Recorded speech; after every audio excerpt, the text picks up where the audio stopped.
Hey guys, hello and welcome to the Kim Iversen Show. Thank you guys so much for being here. Hopefully you guys had a happy holidays, a nice break, a Merry Christmas, and hopefully you'll have a Happy New Year. Hopefully you've come up with your New Year's resolutions.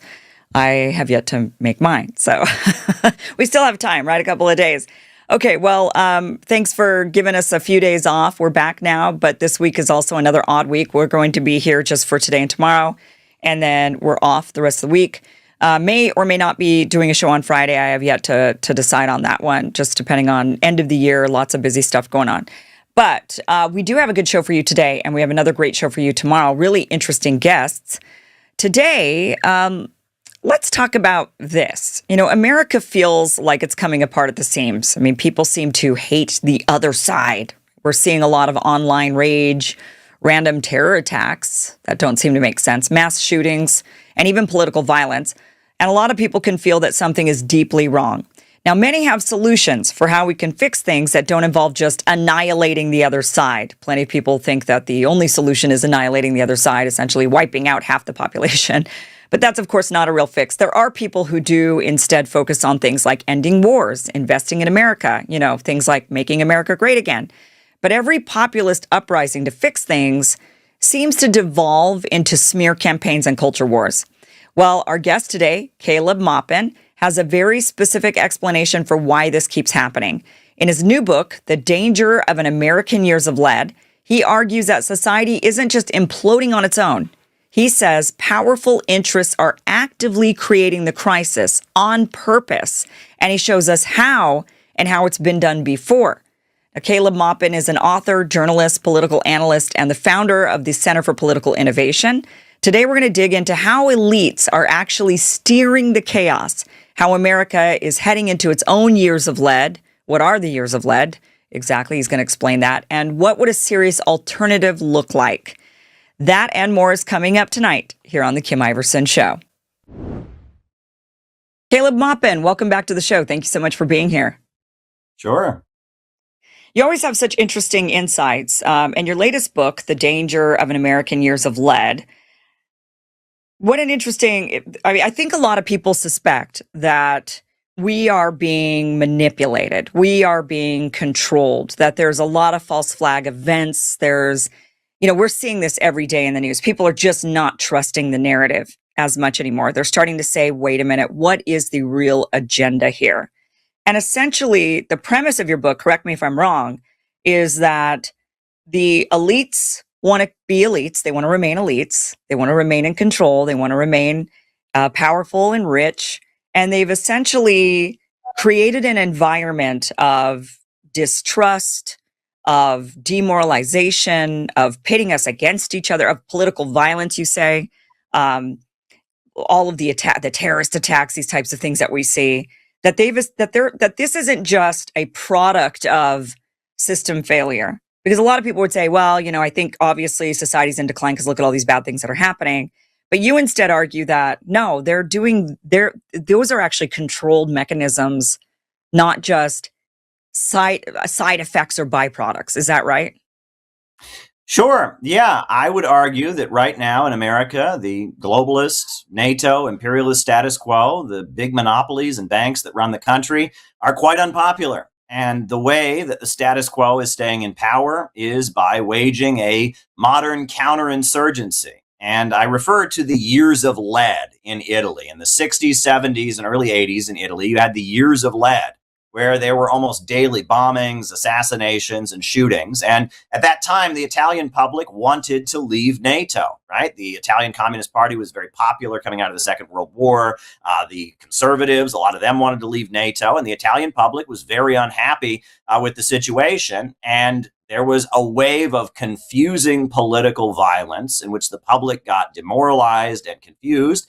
And as a result, still to this day, Italy is part of NATO. And we now know this was a CIA operation called Operation Gladio, that behind the scenes, the far left and the far right were being manipulated and all kinds of different political factions were being maneuvered. And this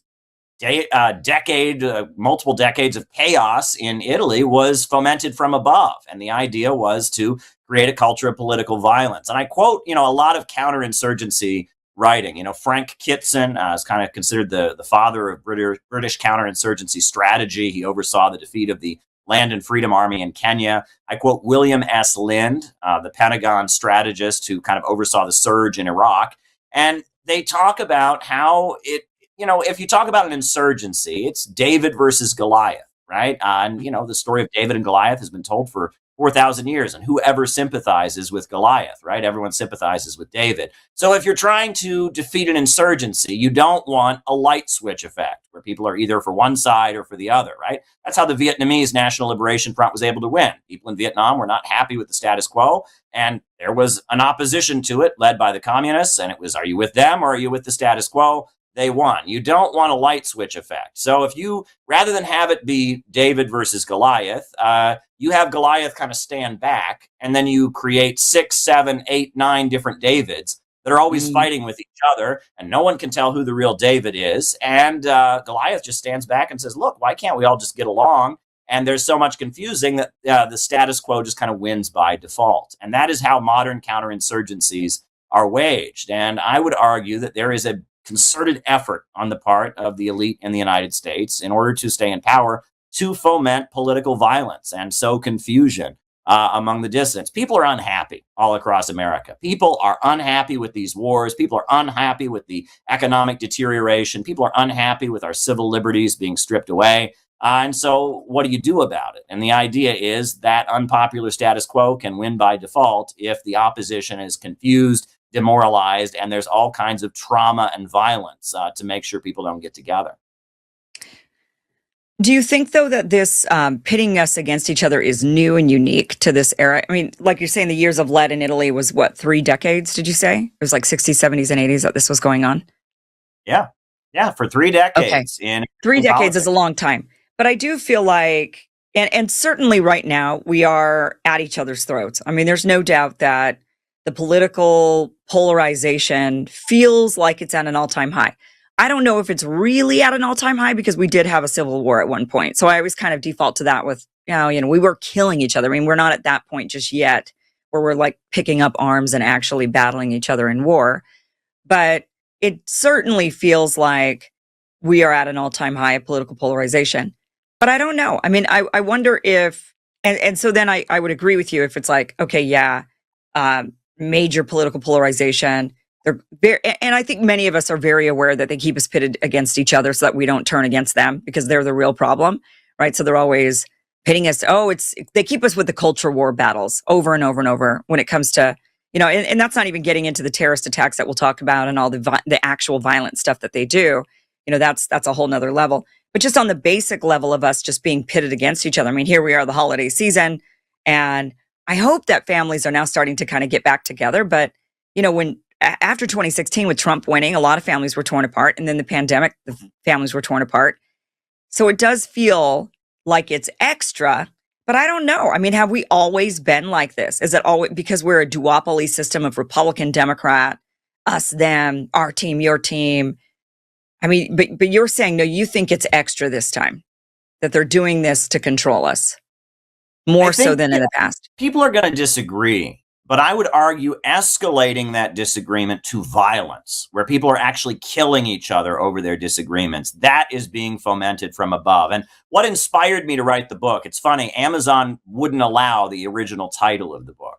I originally called the book The Killing of Brian Thompson and the Danger of an American Years of Lead. And I was talking about the Luigi Mangione case because you remember that case. Luigi Mangione allegedly killed Brian Thompson, the CEO of United Healthcare. And what struck me about that was that, I saw a huge explosion of support for this alleged murder all over social media. It was just everywhere, everywhere from the heavens. And what I thought was bizarre was, I have been in left circles my entire adult life, practically. I mean, now I'm in this weird space of what is true and where is left and what is right. But, I remember the Medicare for All marches. You remember the Medicare for All marches? Yeah. The mainstream of the left declared them fascist, declared them class reductionist. You remember Jimmy Dore when he said, force the vote. And you would have thought he'd murdered somebody. He was declared public enemy. How dare he call for that? So peaceful marches for Medicare are not acceptable. a parliamentary procedure that Jimmy Dore was proposing was not acceptable.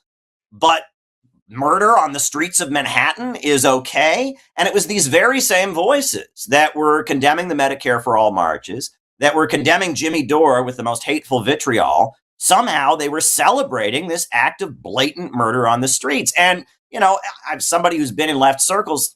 There's a long-standing critique. You read Lenin's writings and all of that, left adventurism, individual terror, assassination. That is something that serious revolutionary organizers condemn. That's not how you build the mass movement that is needed. But yet it was just amplified after the murder of Brian Thompson, that Luigi Mangione, first of all, was guilty. I'm not sure he actually did it, to tell you the truth, but it was amplified that he was guilty and that he was a hero for doing it. They're planning a movie based on his life. I mean, it's like I've never seen anything like this. And this looked to me like conscious planning. And then I wrote this long before the murder of Charlie Kirk. And we saw after the killing of Charlie Kirk, the voices that were celebrating it were just completely amplified. And it was just all over social media that this guy got killed and lots of people think it was awesome. And I'm telling you that there is an attempt to draw a line in blood between dissidents, to keep the population at each other's throats and confused, and use a kind of an escalation to violence and creating a culture of political violence as a mechanism for stabilizing control. And that may seem contrary to what a lot of people understand, but that is actually a method. And I talk about Italy in the years of lead. I talk about what went on in Jamaica during the 1970s. I talk about how the IRA was defeated in Northern Ireland. This is a strategy. When you create a culture of political violence and you make that political violence so confusing and so scary, where nobody knows who's on what side and who's threatening who, and people are afraid to get politically active because they might get shot or killed, and you create that situation, a very unpopular status quo can remain in power by default. And that is what I would argue our elites are doing right now, based on reading some of the very military strategy textbooks that are published by the Pentagon and other folks. I mean, they're very blatant about this is how you control an insurgency. So you're saying that the people that celebrated Luigi Mangione and the people who celebrated the death of Charlie Kirk, that you don't so do you think that that people were really, I mean, obviously there were people who were doing that. Was it to the scale? Was it to the level? Are you saying that you don't think it was? You instead think that they amplified that message as if it were really popular and everybody? Because you're right. I mean, I didn't hear. I've got a lot of liberals in my friends and family circles, like very, very hardcore anti-Trump, hate Trump at all costs, liberal kinds. And they were absolutely not celebrating the death of Charlie Kirk. I mean, they were not. They were like, that's a human being. This was a father. This is terrible that yes, I didn't agree with him, but he should not have been killed. I mean, that was everybody I knew. Maybe somebody would say, well, I did hear, I will say, people that would say things like, well, when you say things that are hateful, you're going to get people really angry. And, this type of thing happens. But they weren't celebrating. I mean, certainly they might have been making an excuse or or even just explaining. I wouldn't even say it was an excuse, but more of just an explanation of, if you piss people off, people are going to come after you. But nobody was celebrating that I saw. But you're saying that you think that there weren't that many people really celebrating. They purposefully amplified the people who were. Or do you think people were celebrating, and that was because they've kind of brainwashed us into wanting to celebrate that type of thing? It was pretty clear after the killing of Charlie Kirk. The memo got sent out all over leftist social media that you should celebrate the murder of Charlie Kirk. That is what you must do. If you don't do that, you're a bad person. And the memo got sent out all over conservative media. All the liberals and all the leftists are celebrating the murder of Charlie Kirk, and they want to kill you. And, just like they're celebrating this guy killed, they think you're the same and they want to kill you. And I believe it was intensely amped up, and that, yes, there were people on both sides that felt this way, but everything was done to amp that up. And look, if you look at it beneath the surface right now, and you've done great coverage of this on your show, I must say, what is the issue? Israel. Israel is the underlying issue. And on the left, there's been a lot of leftists that have been marching and protesting against Israel. And on the right, you have the rising dissident MAGA movement that is also questioning Israel. And what is the worst nightmare of Israel if the left and the right were to come together and say, we don't agree about healthcare, maybe we don't agree about gun control, but Israel shouldn't run our politics? That's the nightmare. And what's one way to make sure that doesn't happen is to make sure that the left and the right are either celebrating each other's murder or think the other side wants to murder them. And that this is a game that is being played to foment a culture of political violence where people celebrate other people's murders. This is something that is being engineered from above. And I would argue that we don't need a culture of political violence in America, right? That is not what we need. It's not what people want. People want things to change. People want things to get better on the left and the right. They want their conditions to improve. They want these wars around the world to end. They want our freedoms to be protected. But there are forces at the top of society that are kind of amping up this culture of political violence in order to maintain control. Okay, I can understand how the years of lead occurred in Italy, for example, and how the elites could convince the CIA ops to go in and create all these terrorist. Well, just real quickly, kind of go over what that was so that the audience understands what the years of lead were and what exactly happened with Operation Gladio.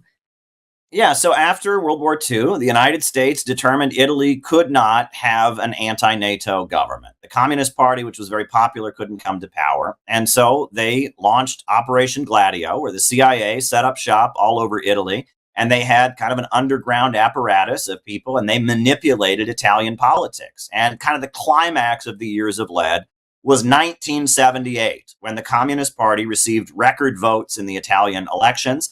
And the Conservative Party, the Christian Democratic Party, approached the Communist Party about forming a coalition government. Aldo Moro was the leader of the Christian Democratic Party, and he reached out to the Communist Party and said, look, we both want to leave NATO. We both want, economic development and industrialization of Italy.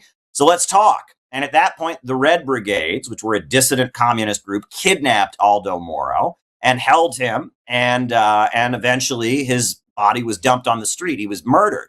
But then it was revealed by Carmine Percarelli, who was a journalist, that apparently the Italian police knew where he was being held, but they wouldn't go rescue him because they had to ask permission from some kind of group. And we later learned a couple years later that was this network that the CIA had created in Italy, this kind of secret society they had set up that a lot of Italian political figures on the left and the right were accountable to. And so basically this former prime minister, this leader of the Christian Democratic Party, was not allowed to be rescued and killed by the Red Brigades because there was fear that he would form a coalition government with the Communist Party and take Italy out of NATO. And we later found out that, millions of dollars were spent arming far left groups and far right groups, the Italian social movement, various far right groups, as well as the Red Brigades, various different Red Brigade factions then.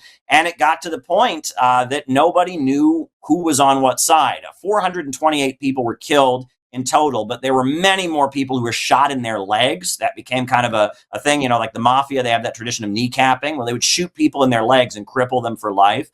And people just left Italy because they just didn't want to get killed. And the political violence was so confusing. And the far left was killing other far leftists and killing the far right. The far right were killing other far rightists and killing the far left. And nobody knew who was on what side. But the memo kind of got sent out. If you get too politically active, you might get killed because that's what happens in Italian politics. And even though the public overwhelmingly didn't want to stay in NATO, NATO just kind of won by default. And that's how Italy was kind of subdued. And Operation Gladio, you look at what was going on. I mean, all kinds of terrorist groups were, using arms that had been sent to the country by the CIA to carry out their attacks. There was all kinds of manipulation going on. It was, you want to talk about meddling in foreign countries' politics.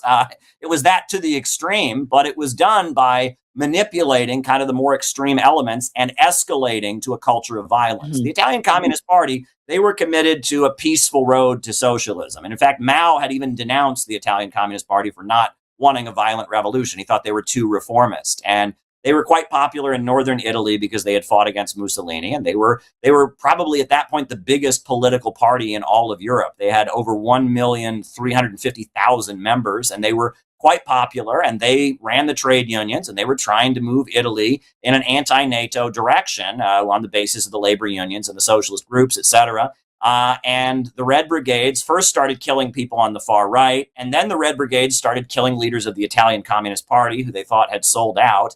And it got very confusing. And at the same time, it's also interesting to talk a little bit about Pete Buttigieg's dad, right? Joseph Buttigieg, the father of Pete Buttigieg. He was an academic, and he translated the writings of Antonio Gramsci. Right now, if you go to college, you always study Gramsci. Gramsci is everywhere. Well, Gramsci was an Italian communist who had been imprisoned by Mussolini, and he wrote his prison notebooks that were kind of obscure, but the CIA made them popular. And CIA meddling in Italian leftist politics, that's, we got, Joseph Buttigieg, his work and his efforts, when we talk about cultural Marxism, we're talking about the Frankfurt School, we're talking about the Congress for Cultural Freedom program, where the CIA was subsidizing Marxist academics and leftists to produce a new brand of politics, when you talk about a cultural critique, where and eventually the Italian Communist Party cuts its ties with the Soviet Union. Italian communist elected officials are constantly fearing for their safety, and they're being protected by the Italian security services from the Red Brigades that are threatening them and shooting at them. And all this leads to a situation where the Italian Communist Party cuts its ties with the Soviet Union. And around the time of the fall of the Soviet Union, they liquidated. They just, completely liquidated as an organization. It's very interesting to see the level of meddling that was done. And the manipulations that went on. And nowadays, there's a lot of talk about the far left, the far right, CIA funding of leftist groups and what's going on there. It's very, very interesting. Okay, I understand how. So the idea that the elites are controlling and manipulate this, and Operation Gladio is definitely something that we now know about. I mean, people don't really know about it, but it's out there. It's documented, right? It's unfortunately, they're not making bigger news of it. They should have, because then we'd all know what the tactics are. But I understand with, in Operation Gladio, for example, when you've got somebody at the top and you want a certain outcome. And in this particular instance, the outcome is we don't want the communists to take over Italy, and we don't want them to then leave NATO, right? That is a clear goal that you can get soldiers. You still have to get soldiers to go along with your plan to manipulate the public, the CIA soldiers who are in charge of these operations. Now, they ended up going and recruiting maybe unsuspecting Italians, but the people that were recruiting them knew what the ultimate goal was, knew that they were fighting against communists, or they knew that they were trying to prevent Italy from wanting to leave NATO, or whatever it might be, right? So you've got to have a message that the foot soldiers are going to go along with. What I guess what I'm confused about with here in the United States with the American years of lead would be, what could you say to the ground soldiers to get them to go along with fomenting all of this hatred and violence against each other? Like, what you certainly can't say to them, well, because the elites want to stay rich and powerful, so we have to help them, because the foot soldier, the CIA operative, is not rich or powerful. That's a government worker at the end of the day. They're not, maybe they're making a decent living, but they're certainly not rich. So how do you get them? What do you think the message is being?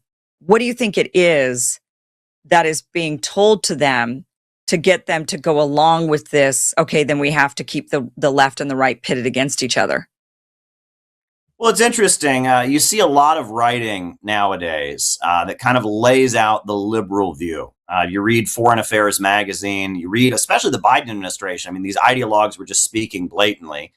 They're defending liberalism, which is the celebration of the individual above all else. And Anne Marie Slaughter, who was very close to Hillary Clinton and the Hillary Clinton State Department, she said the duty of the United States was to protect the open international system, free markets, free flow of information, etc., and that the greatest enemy is populism of any kind. And they view the various leaders around the world, such as Putin in Russia, such as Xi Jinping in China, such as Maduro in Venezuela, such as the Islamic Republic of Iran. They view them as populists who would threaten the open international system. And that's the talking point that they're using. And the logic of it is particularly ridiculous. There was an article in the Wall Street Journal that went over this big trend in academia now. They talk about democratic regression. And it's all about how societies can vote for a leader who has a popular mandate, but then that leader gets into office and changes society. And so that's not democracy anymore. And right, you can't have leaders tamper with the independent institutions, right? And they talk about Putin in Russia, and they talk about Maduro or Hugo Chavez in Venezuela as examples of this. If they won the elections, but then when they got into power, they changed the way the police operate, and they changed the way the economy operated, and they changed the independent institutions. And you can't have that, and it stops being a democracy. Basically, if the rich and powerful, if the people in power win, they just kind of win by default, that's fine. But when you have leaders and governments that are strong enough to start changing things, they consider that to not be democracy anymore. Then it becomes a dictatorship. That's the argument that we're now hearing from the liberal international order, is that basically, as long as we can win by default, everything is fine. But if you have strong leaders, populist leaders who come into office, even if the people want them, and they start changing the economy, and they start changing how the police and intelligence agencies work, and they start changing how the media works, we can't have that. And that's very much their talking point. And I would argue, Leo Strauss is considered an intellectual who was key for the neocons, right? And his worldview blatantly states what he believed, which is that fascism, Nazi Germany, and the Soviet Union were the same system, and they were both the result of excessive democracy.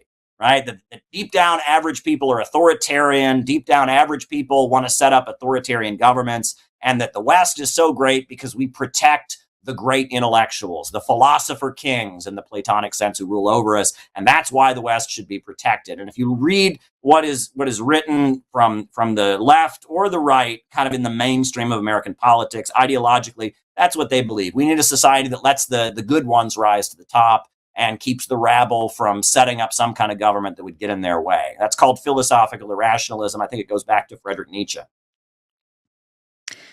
So you think that so what is the foot soldier? What do you think their motivation is specifically when they're trying to create these operations? That they believe that they've risen up the ranks of American academia or risen up the ranks of American business, et cetera, because they are superior, and that they are being told that if we had some kind of strong government in the United States that would challenge their power, they wouldn't be able to do so, and that I think that's largely the message. And if you look at that's why there's all these, you talk about all these like clubs that they get into, right? People get conspiratorial. You don't have to write a Hollywood horror movie about this, but if you look at Bohemian Grove, if you look at the Skull and Bones and all of that, you're special. That's the message that all these people who go to the Ivy League schools and all that, you're special. You are special, and America's great because we discovered how special you are. So we need to do everything we can to work behind the scenes to make sure things never get rigged so that special people like you can be at the top. Yeah. So you think, it sounds like it's maybe both sides are thinking they're fighting against, I guess, like fascism, right? And I feel like I hear this on both sides in one way or another. They might not say it exactly like that, but they're basically saying we're stopping the tyranny of the other side. Like the other side is so tyrannical, we'll lose all of our freedoms. And that's coming from both sides. I mean, they're literally both saying the exact same thing. Yeah, they're fearing populism. They're fearing a kind of a leader. I think about Abraham Lincoln as a great example of a populist, right? Abraham Lincoln was a small town lawyer from Illinois who was, quite good at wrestling. And he was a tall guy who stuck up for the little guy. And he took office in Washington, D.C. And, he was the first Republican president. And he took office on a platform of not even wanting to end slavery, just to restrict it, right? No more new slave states, no more cooperating with your fugitive slave law. And the slave owners were so threatened by him, they took up arms, and Abraham Lincoln was forced to build a coalition. And, the U.S. Civil War was like the second American Revolution, but it was done by a populist leader, right? And he built the Wide Awakes, the Society of the Awakened, that was kind of a mass movement. He was aligned with a lot of religious movements of the Second Great Awakening. He made Harriet Tubman the first woman to ever lead U.S. soldiers into battle. Frederick Douglass. You look at it, there was a mass movement centered around a populist leader like Abraham Lincoln, and that's how slavery was able to be overturned. And the will of the rich and powerful of the South that were tied in with Wall Street in London. Wall Street, New York was a stronghold of pro-slavery sentiments, and London and the British, they really were tied in with slavery because they needed that cheap cotton for their textile industry, right? And that they were pushed back by a populist leader, and that's what they fear. They see populism, whether it's leftist populism or right-wing populism, whatever that even means in these times. Things are so confusing. Yeah. They view populism as a danger to the elite and their ability to rule over us. Right. But my point is, I guess, that the foot soldier is not being told, oh, we got to protect the elites and their ability to rule over us. I mean, they're being told a different message. That's what I'm saying. Like the Italian years of lead were easier because you could just say to the foot soldier, look, we're stopping communism. And that was something that everybody was like, oh, well, we have to stop communism. I mean, this is a huge threat to humanity. And so they were willing to go along with whatever plan was necessary, including violent ones, fake false flags, these types of terrorist events in order to protect against communism. So it's got to be something big enough to where the foot Well, soldier says, well, I got to do what I've got to do. And if that means terrorist attacks and false flags and fomenting hatred amongst both sides, and that's what we got to do. well, actually, most of the people that were carrying out this political violence didn't know they were being used. I mean, that's at the Right, end but of I'm the saying day, that right? the operative Yeah. knew, like the individual, I guess I should, that the real foot soldier, the one that was, well, I wouldn't even call them the foot soldiers. I mean, those are the people that were just roped in. They're the patsies, I mean, they're the patsies, but somebody was guiding them to be the patsy, and that's the foot soldier. And they're getting a directive from on high. And I don't think the directive they're going along with is because I got to stay rich and elite and in power. They're like, okay, well then let me go ahead and set up all these terrorist attacks for you. I mean, they're fighting. They think they're fighting against something that's Yeah. valuable enough for them to want to do this, to where this is better than the alternative. That creating this violent event, staging this false flag, causing violence, whatever it is, that this is better than the alternative, right? In their brain, Yeah. they've got to make sense of that. Yeah, and I would argue that the Western elite, the people guiding our foreign policy, and the people that kind of become the people that are carrying this out, they are inculcated with liberal ideology that says we are better, and that that there are dangerous leaders out there that would arise, that would suppress us and suppress great people like you from getting ahead, and kind of Right. contempt for ordinary people. And yeah, I mean, I think it's pretty clear if you read what they write, that's what they're afraid of. They're afraid of Yeah. populism, and they're inoculated against it. They equate the Soviet Union and Nazi Germany as the same system. They say that's what we're trying to prevent. Right. Well, and that's what's been really, I think, disheartening about where we're at today with politics is that I noticed, for a while I was watching the left just really go crazy. I mean, it was just like the Trump derangement syndrome. I mean, they were just really, after Trump won in 2016, and I think during the COVID pandemic, I mean, just a lot of insanity against the right. And it was mostly hatred against the right. But now, and it's really disappointing to watch. But the right, who was the one saying, oh, the left is so mean to us, and the left is just, look at how they behave, and they've destroyed our families. They're saying all these things, but now they're the ones doing it. I mean, it's just such a bizarro world to watch them do the exact same tactics. I mean, literally the exact same stuff, saying, oh, well, we were censored by the left because they didn't like our ideas, and now they're quick to censor the left because they don't like their ideas. It's it's really the same exact thing. But they're all stating the same exact goal, which is stopping the other side from controlling us and ripping our freedoms away. I mean, that's what they're both saying. They're just afraid of different freedoms being taken, right? But they're saying the exact same things. Yeah, it's almost like they've made both fascism and communism into like the bad example, right? I've kind of noticed that in a weird way. Like in the liberal society, right? There are multiple impulses that people are just going to have in a Western liberal society. On the one hand, people are going to want the economy to get better, and they're going to want the government to take care of them to some degree or other and stabilize the economy. So we're all inoculated. You can't think that. That's communism. And then on top of that, people are traditional. People want to maintain the traditional family. People tend to be loyal to their own ethnic group or whatever. And then we're all taught, no, no, no, don't do that. That's fascism, right? And so fascism Right. and communism become these kind of boogeymen that we're all kind of policing ourselves. Oh, I can't think this way. I might be a communist. I can't think this way. I might be a fascist. And then and we're all kind of policing ourselves. And then they've also made a deal with all the people that embrace communism. Okay, you can be a communist, but your job is to go around accusing other people of being fascist and policing people to not be fascist. And they've made a deal with people on the far right. Okay, you can be a fascist, but your job is to go around accusing people of being communists and policing communists. And that's kind of how the liberal order kind of maintains itself. It's kind of very interesting, right? That Yeah. if you look at what the mass communist movement of the 1930s was, when the Communist Party in the United States was massive, there's nothing like that at this time. And, I mean, we've had far right movements in Europe, et cetera. Like Trump is not that, right? Trump is a populist to some degree. He's conservative. You could argue that some of his moves are a bit authoritarian, but he's not building some kind of fascist movement either. And that the liberal order has just kind of trained us all to be constantly policing our thoughts to make sure we're not fascists or communists in order to maintain loyalty to them. You're right. Well, and that's certainly what they are doing. I mean, you're absolutely right. I mean, we're seeing that. Don't be a fascist. Don't be a communist. Coming from, depending on which side you're sitting on, that's the viewpoint. And they say that communism and fascism is an existential threat. So perhaps then they would create all kinds of false flags, political distrust, chaos, violence.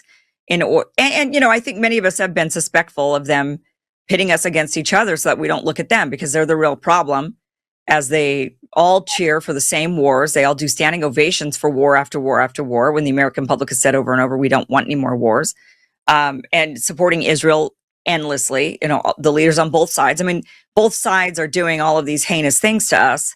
And yet what do? The people at the top get us to fight each other the entire time. Well, look out for the communists next door or look out for the fascists next door, right? And what's That's what crazy they've got is us doing. around the world, there's not actual fascism or actual communism. This is 20th century stuff, right? I mean, if you look at, like, for example, China, right? China, it's led by a communist party.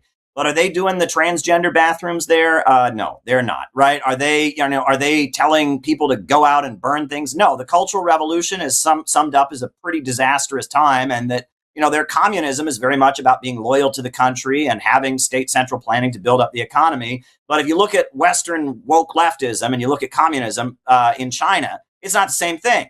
And, Right. We're constantly told Russia is the far right, right? That's kind of, Russia is far right, far right. Well, I've been to Russia, and they have state health care for everybody. They have paid maternity leave. The economy is centered around government controlled oil and gas. I mean, it's very much economically, you could say it's much more left wing and state central planning, and the state is constantly organizing the economy. But, they're not into gay marriage. It's not a big thing over there. There's a lot of religion, very loyal to the Orthodox Church, which is a big part of the Russian national identity. So it's like, Russia's not fascist and it's not communist, right? China's not communist in the sense that the Western left are communist, but it's not fascist either, right? And that fascism and communism are these kind of 20th century boogeymen that we're kind of told about. They don't even exist in our time, right? And around the world, you have illiberal societies that have broken out of the Western system, but they don't fit these categories. They can only do this to us. The elites who are trying to control us, divide us, pit us against each other, create all kinds of violence and chaos in order to maintain control. They can only do this if we go along with it. So what do you think is causing people to go along with it? Obviously, people are pretty unhappy with how things are going. That's the only way. I mean, if people were happy, if everything was going well, the elites would not be able to come after us and do these various different nefarious tactics to pit us against each other and keep us fighting with each other rather than looking at them. The pitchforks should be going for them, but instead they're going for each other. We're stabbing our neighbors because they've got us pitting us, they're pitting us against each other. But you could only be pitted if you're angry in the first place, right? Things are not going well to begin with. What is it about our current system, would you say, is the big failure that's causing all of this? I mean, is it that humans are human and we naturally are unhappy? We want more. More and more and more. We're just greedy by nature, which may be the case. It could be that not Americans, but people in general are greedy creatures. Human beings are greedy creatures, and we're always wanting more, and we're never satisfied. That could be possible, I suppose. I mean, what do you think it is that is causing us to not be satisfied and wanting us to then throw the pitchforks at each other? I think it's economic more than anything. Living standards are dropping. I mean, you look at America, economically speaking, people can't afford housing. The living conditions have gotten worse. The roads are falling apart. Our water's not being properly purified. The next generation is stuck in a lifetime cycle of low-wage, short-term service sector jobs. I mean, people are suffering economically. Their standard of living is going down. Overwhelmingly. And you look at the diseases of despair, whether it's suicide or, opioid addiction or alcoholism, the living standard is dropping. Our leaders in the West are loyal to an open international system. They're loyal to globalism. imperialism. They're not loyal to the country overall, and they're not enacting policies to benefit America and the American people. They're loyal to this international system that they are defending with wars and enacting economic policies to protect. And the standard of living is going down. And I think that's the primary thing. But as the standard of living goes down, unrest starts to rise, and so you need more of a police state. And on top of that, they're very invested in defending this system around the world from any country that might break out of it. So the wars and the need to defend this system with war is rising. Plus, you have the military-industrial complex. War is an economic stimulus that they're becoming more and more dependent on as their system becomes unstable. And I think that's really what's behind all of this. I mean, of course, the economic people are feeling like they've got a boot on their neck all the time, right? They're feeling up against the wall, can't pay the bills, can't do the things that they want to do, can't have the things that they want. People feel like they're working too much and not making enough money. I mean, there's certainly, obviously, the economic, I think, does cause the anger that people feel, that they should be taking out on the elites, the system, the people that are controlling things rather than on their neighbors, but they're pitting us against each other. But what is it specifically about the system? And I suppose it would be unfettered capitalism would be it, like unregulated, I guess if you talk to libertarians, they'd say, oh, no, it is regulated. It's just regulated in a rigged way for the wrong people. And it should be just totally free market, right? Like we don't have free market capitalism. We have rigged capitalism, crony capitalism. So do you think that's what it is? Is it the crony capitalism that you think is causing this disparity with people that's causing them to be unhappy? I have strayed from the classical Marxist understanding. And at this point, if you want to understand the system we live under, I point to three sources. First, I would point you toward Henry Charles Carey. He was the economic advisor to Abraham Lincoln, an anti-slavery economist, and he talked about, the American system versus the English system. And he said that the ideas of Adam Smith, free trade, this notion of maintaining a global system where you have a mighty navy that controls the trade routes and impoverishes entire nations to enrich one city, he called that the English system. And he argued that slavery in America was an extension of the English system. And in opposition to that, he called for what he called the American system, where he invoked Alexander Hamilton, the notion of a national bank, the idea that the state should be investing and securing the economic development. So I would point first to Henry Charles Carey. Second, I would point toward Vladimir Lenin and his great book, Imperialism, the Highest Stage of Capitalism, where he argued that capitalism had moved into this stage of monopolies, where it's not just, workers versus employers. It's big, huge banks that are tied in with big, huge corporations that are spreading their tentacles all over the planet. And that they team up with governments and wage wars. And that we live in kind of this world where the Western countries are run by these huge multinational corporations. The international financial oligarchy trusts cartels and syndicates that, and that's the Marxist-Leninist understanding. But now in Eurasia, in Russia and in China, there's an interest in what they call geopolitics, which I find to be very interesting, which is they talk about civilizations of the land versus civilizations of the sea. And if you look over the past 5,000 years, the kind of empires that developed in China and in Russia, or the Persian Empire that developed out of Iran and all of that, they have a very different way of doing things than the Roman Empire, which was based on the Italian peninsula, or the British Empire, or the way we are now. That there are different economic models, whereas empires of the sea are about having a giant military and controlling trade routes, whereas empires on the land, because they're connecting great land masses and have to build roads, they develop more of a collective, vision. And so if you talk about, why is it in China people admire some of the dynasties that brought things together? Why did Stalin, who was a Marxist and an atheist, make movies during World War II glorifying Ivan the Terrible and Alexander Nevsky and great czars who brought Russia together, and that there's an understanding that civilizations of the land and civilizations of the sea develop differently. And I would point to all three of those to basically say what we live under. I've stopped saying imperialism by itself, because if you say imperialism by itself, people think of wokeism. They say, okay, you're woke and all that. But if I say, don't say globalism by itself, because if people say, if it's just say globalism by itself, people think of, the Illuminati and the thing up on the thing and conspiracy theories. I say imperialism / globalism, or globalism / imperialism, the open international system. That's what we live under. And you can understand it in terms that Henry Charles Carey talked about it. You can understand it in terms that Lenin talked about it. You can understand it in the way, geopolitical thinkers like Alexander Dugin have thought of it. But largely, that's what we're living under, the civilization of the sea, the empire of the sea, centered around Wall Street and London, that underdevelops the world and impoverishes the world, and is largely premised on the Malthusian understanding that human beings are a problem, are a cancer on the earth, and we need to reduce the population. That's who rules over us at this time. And around the world, especially centered around Eurasia, the great landmass, the great world island, we have an alternative view of humanity that views human beings as the source of wealth. Human beings are a source of human labor power, and human creativity is what generates wealth in the world. They have a different viewpoint, and that we see that alternative developing. And that's really what's going on in the world today. It's a clash between two different systems that are premised on two fundamentally different views of what humanity is. Is humanity a problem and a cancer, or is humanity something to be celebrated and invested in? That's really where we're at in the world today. And we're still operating, you say, under the maritime style.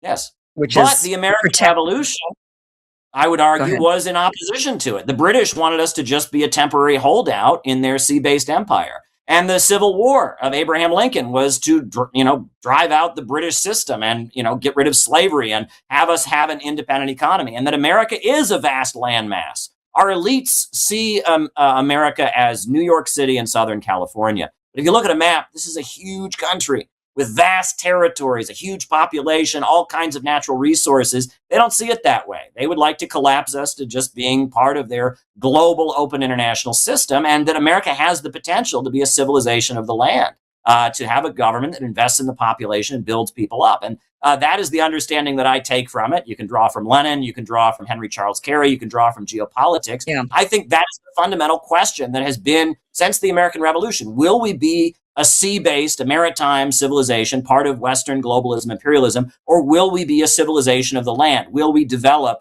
a civilization of the land? And I think that's the battle that has underlined American politics for centuries. I guess try to spell this out a little bit more in plain English. Like, what do you think it is about that maritime style system that is so like dysfunctional? It views humanity as the problem. It is right. I understand that, but then what happens? So you view it that way, but then what? I mean, because a view could just stay a view, but if you act on it, in what way how does it manifest that it then becomes a problem? Well, we have a situation where you're not actively trying to increase the population. You're not actively investing in your population. You view people as a problem. And so you don't invest in your people. And instead, you invest in maintaining a system to make sure profits go into one mighty city, rather than investing in the human population. And that's what Henry Charles Carey wrote about. And that's what, Marx and Lenin and all of them were writing about, is that human beings, with our labor power, we create wealth. So if you want a prosperous society, you've got to invest in people. And that right now with technology, we have a situation where we should have one of the most prosperous civilizations ever. Why is self-driving cars something people are afraid of? Wouldn't it, in a rational society, the idea that cars could drive themselves and people don't have to do all the labor of driving, that should be great. But in our highly irrational system, it would lead to millions of truck drivers out of work, millions of Uber drivers out of work, no traffic courts, no state highway patrolmen. It would be an economic disaster. What sense does that make? Right? Well, it points to the fact that you need a state that can oversee and control the economy rationally in order to make sure that economic development accompanies technological advancement. And there's not a contradiction.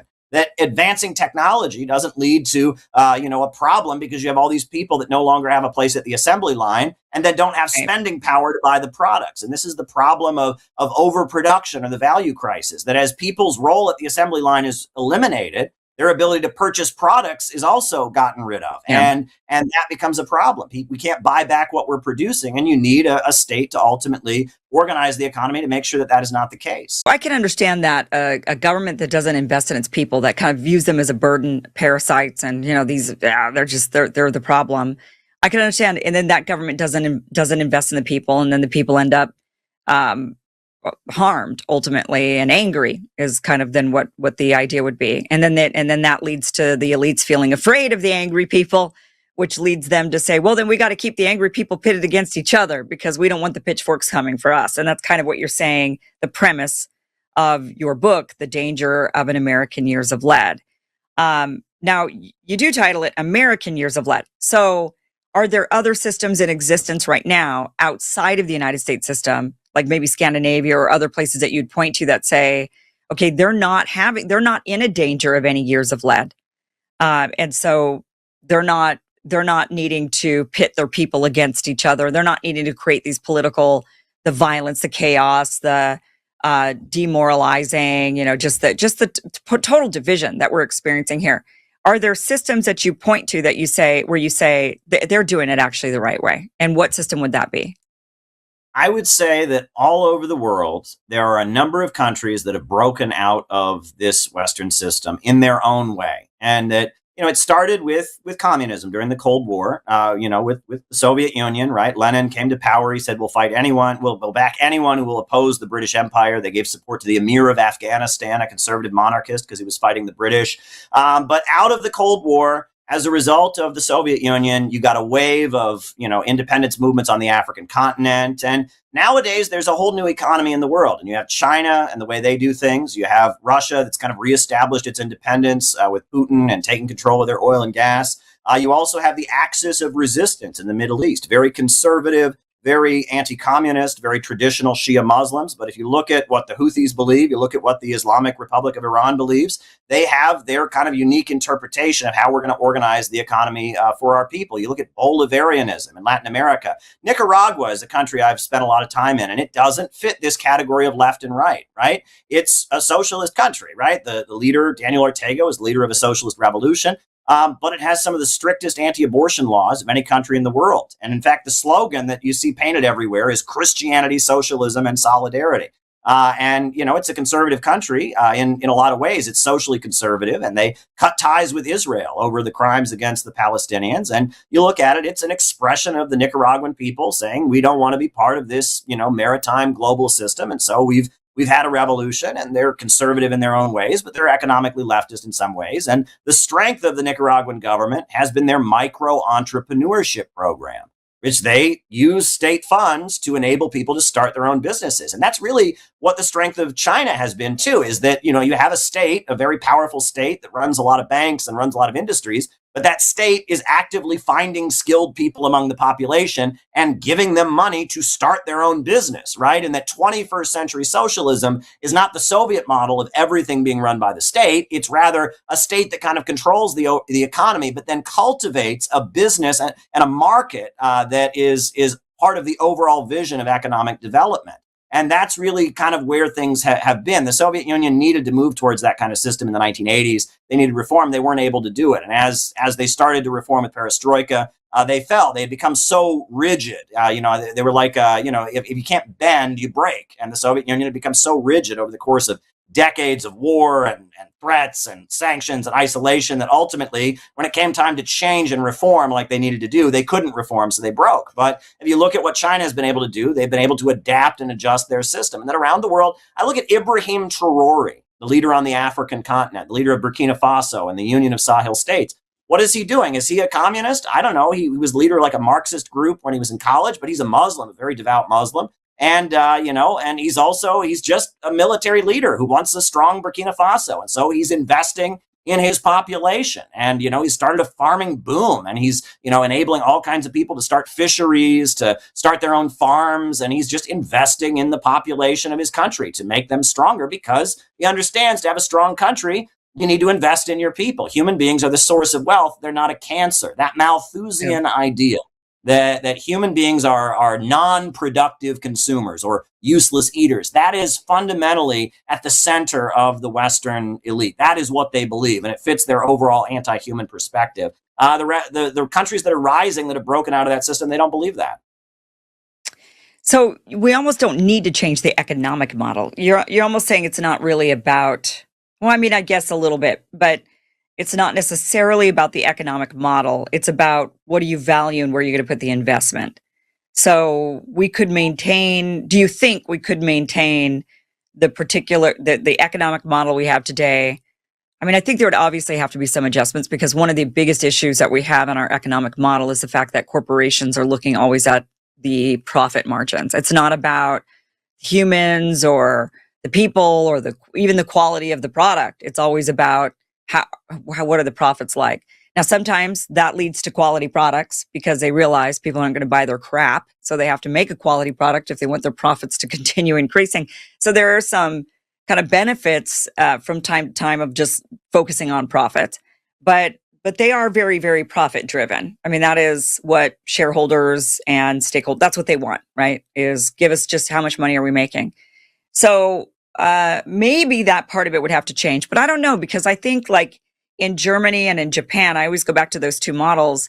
They have a similar, I think, economic model as we do as far as capitalism goes, but they also have an ethics around them where they don't, like their CEOs are not allowed to make, well, they're allowed, but they just don't make fortunes like what our American CEOs make, because it's their culture kind of says, oh, that's unethical. I mean, it's nothing in the laws. It's just culturally, they say, well, we don't believe that. We don't believe in that. So we don't do things that way. So perhaps there would be a way of maintaining our particular system, but changing what you're saying is the attitude of the ethics, the morals of, I guess, our companies, of our elites, our leaders. I mean, do you think that's all that's needed? Or do you think, no, we have to just completely change the economic system entirely? Well, I'll give you two answers. My first answer is that right now, the government of the United States, a lot of people on the right very much hate the government of the United States, and they want a free market because they see that the government of the United States is just working on behalf of the elites and imposing degrowth. It's just impoverishing people. And they say, I want to make money. I don't like this. I don't want degrowth. And so I see the government going around doing this. They want to get rid of it. They're going to learn eventually that's not enough. It's not enough to simply get the government out of the way. You're going to need a government that does the opposite. A government that breaks the power of the big monopolies, breaks the power of the big banks, and forcibly uses state power to invest and oversee growth. Right? And they're going to learn that. It's going to be difficult. And they've been pumped full of all this Austrian school free market ideology that says you can't do that. And they're going to learn that eventually what we're going to need is, and this is the slogan we've used in my organization, the Center for Political Innovation, we need a government of action that will fight for working families. That is what we need more than anything, is a state that will invest in the community and oversee growth and expansion and break the power of the elites who don't want that. That's my first answer. My second answer, though, I'll take you to the Old Testament of the Bible, the book of Jeremiah, right? Let's go back, right, to the kingdom of Judah, right? What was going on? Well, the kingdom of Judah was based on a brilliant piece of social technology called the Torah, right, that held society together. The ancient kingdom was held together by the Torah, and they weren't following the Torah. The Torah said you have to care for the widows and orphans, and the widows and orphans were left destitute on the sides of the street. And the Torah said you couldn't enslave people, but yet these elites were using loopholes in the law to use people as slave labor. And one thing the Torah said is you can't do child sacrifices, but the rich people were all getting up in the mountains and burning their children because they thought some god would, golden calf god would give them good luck. And Jeremiah came along and he said, if we don't get back to the Torah, if we don't get back to the piece of social technology that our society is held on, we're not going to be together enough to withstand an invasion. And he went around preaching and saying, we have got to get back to our social technology. We got to start caring for the widows and orphans. We got to stop these human sacrifices. We've got to stop using people as slave labor. And if we don't do that, we're going to lose our country. That was his message. And at first, you had a king called Josiah who liked the prophet Jeremiah and promoted him. But then he died. And then the priesthood, the corrupt priesthood that was in bed with the rich, persecuted Jeremiah and put him in a pillory and flogged him and tortured him and all of this. But what happened? Babylon invaded, and everybody knew that Jeremiah was right. That Jeremiah, what he was saying was basically, if we don't hold on to the principles that held our society together, and if we allow the corrupt rich to just work blatantly in their own interest and treat people so badly, we're not going to have the ability to be held together as a country to withstand foreign attack. And I look at that, and there's a reason that, hundreds of years later, right, when Jesus is in the temple in Jerusalem, he shouts, right as he shout when he drives out the money changers, you have made my father's house into a den of thieves. He's quoting Jeremiah, right? That's what the prophet Jeremiah had said. And that Jeremiah became kind of the archetype of the prophetic tradition of somebody on the outside who's kind of warning that we must care for people and we must have society coming together and being there for each other. And we can't let the rich just rule ruthlessly, and we can't let selfishness over trump our collective need as a society. And if we do that, we're going to fall apart. And so, that might be an archaic old example, but it's a good way of understanding the situation we're in. I think as a country, we have let the rule of profits and the greed of a small group of people and the individualist culture get out of control to the point that we're falling apart as a country. Yeah.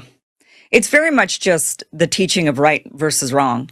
I mean, we do this with our kids. We'll say, okay, this is what's right and this is what's wrong. And it's really subjective. It's our morals, our ethics that we decide to, impart into the next generation. But, different societies have different morals and ethics, and they choose to teach different rights and wrongs. And it's really a choice that the community has to make on what they decide together is right and wrong. And right now we have no real moral or ethics against endless amount of making money at all cost. I mean, that kind of seems to be okay in our system and our morals and ethics. And that is causing a massive problem in our system where, yeah, there's, you've got the guy at the top of the company making, $100 billion, while the people at the bottom of the chain in that same exact company are struggling and living on food stamps. They're having to go to welfare, and then they're being told, oh, and you're a bad person because you have to do welfare. And they're sitting there working, 40 hours a week. And they're like, well, this is what, that was like the thing with Walmart for a long time. People would point out that Walmart like when they would hire people, they would actually give them packets on how they could sign up for government welfare, while they're being hired for a job. I mean, it's just like the most ridiculous thing. But it made the Walton family really, really rich, right? And the other people that were working there clearly were not. And so that is a moral and ethical issue, more so than I would say it is an economic one. Because again, the economics are really only driven. I mean, even in it, like you said, you do want some level of control. You do want some monopoly busting. You do also want some sort of government control. I would think, I know a lot of libertarians, for example, want to get rid of the FDA. I see a lot of problems with the FDA. I understand. But at the same time, I also don't really want to be sold to any product that, they're telling me it's okay, it's fine, it's snake oil. And I have to become a chemist in order to be able to read labels to make sure I'm not going to be poisoned by something on the shelf. I'd rather there be a government entity that is supposed to make sure I don't get poisoned by somebody's snake oil, right? So there's got to be some level of government intervention and control and checks to keep us all safe so we don't all have to become chemists or engineers or whatever it might be in order to protect ourselves as consumers. But that comes from an ethics and a morals, of saying, well, you're not allowed to sell people snake oil and kill them. That's like we as a society think that that's wrong, right? You shouldn't poison people or murder people. But that is actually subjective. I mean, there are societies that maybe it's totally fine to kill each other and it's not against the law. For example, murder, rape, or, a lot of different things are not against the law. So obviously these morals and values, that is kind of the crux of it. It seems like that we have to decide as a society that we value people and that we value investment in people. And I always try to tell people, look, that this is even just from a selfish perspective. Like if you even if it's not about other people, just think about if you want to be totally selfish about it, just think about yourself. Do you want to live in a society where when you're walking down the street, people are strung out on drugs and they're wasting away and they're crapping in the streets literally and needles are everywhere and you're unsafe? And I mean, do you want, just from a selfish perspective, you should say, I don't want to live like that. So I'd rather these people be educated or in rehab or helped in some way so that I personally don't have to live like that, even just from a selfish level.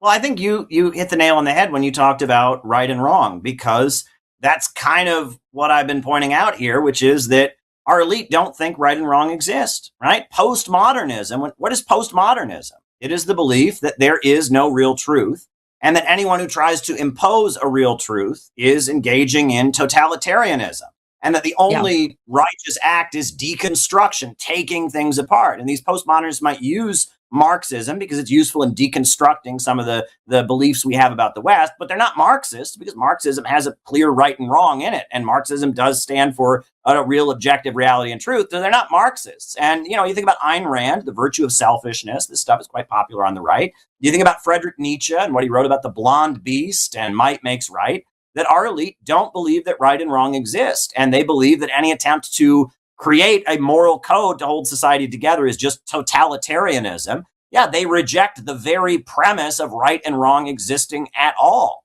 right? And that is a problem. Right and wrong do exist. And if you don't teach right and wrong, you can't have a society. I think you're exactly right. Well, how close to changing do you think we are? I guess, that's the final conclusion of this conversation. So the elites have been pitting us against each other on purpose. They want us fighting each other and not them. So they've got a variety of different tactics in order to make that happen, from more mundane and small, like, the news, just, certain news channels just talking constantly, against the other side, to things more extreme, like false flag or terrorist attacks to keep us afraid and confused. Okay, so they're doing all of this. We've got a system that's clearly broken. It doesn't value people. It values the bottom line. What we know, we need to change it. We know that we need to have more ethics and morals in our society that cares about people and human investment. But are we really going to change, Caleb? I would argue that things will come to a point that they are bad enough that people have no choice. Right now, you and I, we're here on the internet. A lot of people are listening to us because they're interested. It's like a form of intellectual engagement. But if you look at countries that have experienced big revolutions and changes, people get involved not because they're looking for intellectual intrigue. They get involved because they have no choice. Conditions get to the point that people have to be involved in mass movements in order to survive. And that's the change. And, it's interesting. Frank Kitson, in his counterinsurgency writing, he talks about subversion, and then he talks about terrorism. And then from there, he says the next stage is civil war. It's funny because Mao Zedong, in his military strategy, he talked about strategic defensive, and then strategic equilibrium, and then strategic offensive. And, they're almost modeled on each other. But basically what they're saying is that, in a period where people are unhappy, right, you might have subversion, which is people just kind of not being happy, right? They have bad ideas that go against the system. But eventually things get to the point that people have no choice, and conditions are bad enough that real organizations emerge that are providing for people that are in need and leading them to advocate in their own interests. And that's what Frank Kitson calls terrorism. That's what Mao Zedong called strategic equilibrium. And that eventually out of strategic equilibrium comes a moment where the state itself that exists breaks into two pieces. Those who are on the side of the insurgency and those who are on the side of the powers that be. And that's how revolutions happen. And that's what the counterinsurgency writers and the revolutionaries themselves, that's kind of how they lay it out. And I would argue that eventually, yes, the USA is going to reach a point of strategic equilibrium. Where right now, you and I talking about, we don't like Israel or we don't like the system or whatever. It's an intellectual intrigue, but this is strategic defensive. This is just, we're unhappy. Things will get to the point that people have to be involved in some kind of mass movement in order to survive. And that's the game changer. And we haven't seen that in this country really since the 1930s. And that's when you got the rise of Franklin Roosevelt, who aligned himself with a mass labor movement of people who desperately needed their lives to improve because they were struggling. You got the rise of figures like Huey Long in Louisiana, who people were desperately poor in the state of Louisiana, so he rose to power, kicking the ass of Standard Oil and the Rockefellers and using state funds to build schools and hospitals and provide for people. And that something like strategic equilibrium would ultimately be the point of change. And I think that the way things are going right now, unless you have dramatic state action to stabilize the economy, you're going to get a further deterioration of things. And ultimately, that is what is needed. You need state action to stabilize the economy, and no one's strong enough to do that. So there you go. That's kind of where I think. Yeah, I agree with you. I don't think anyone's strong enough to do that, but I also think the people just aren't wanting that yet. I mean, it's like right. You've got to convince the base, the public to want dramatic state action. And at this point, many are saying, no, I don't want any of that at all. In fact, I want the exact opposite of that. I want less state action entirely. I want the state to get out of everything. We're seeing more and more of that. But unless it gets to the point where people are like, yeah, I have no choice. Yeah, and there needs to be an apparatus in place that when conditions get to the point that they are desperate enough, that people do desperately need state action to stabilize things, there needs to be an apparatus in place to bring those folks into motion and to guide them, right? And that right now, yes, we're unhappy, but it's just kind of intellectual intrigue. Conditions will change. We will reach a turning point where there will be no choice. But the question is, are we going to be ready when that happens? Will there be organizations? And that's what I would argue all this years of lead stuff is about preventing. They don't want there to be a stable axis that can oversee the push to stabilize things when things get bad enough. They don't want there to be some solid block of opposition. Because if that becomes the case, people will rally around it, and that will be the transition and change that we need. Yeah. Caleb Maupin, it's always such a pleasure chatting with you. You're always so insightful and just a walking encyclopedia. I got to say, I'm always impressed with how you're able to pull facts and quotes and books, just out of thin air. I mean, it's some sort of level of genius that you got going on there. Caleb Maupin, author, journalist, political analyst, founder of the Center for Political Innovation. His book, The Danger of an American Years of Lead, is out. You can order it. We do have the link down below. Caleb, really appreciate your time here and giving us your insight. Definitely appreciate it. Well, thanks for having me on, and happy holidays.